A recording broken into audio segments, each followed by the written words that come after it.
我倚靠着斜窗，看着來時的路，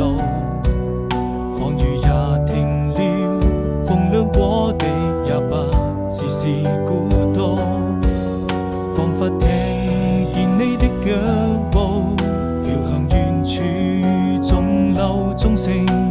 訴說着人們的思念，人在旅途，從那年夏天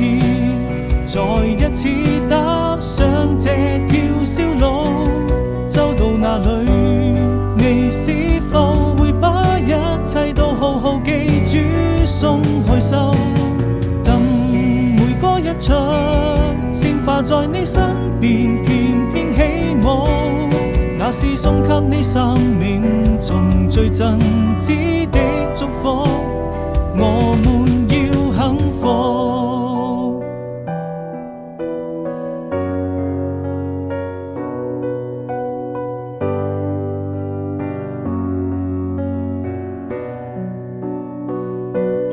我倚靠着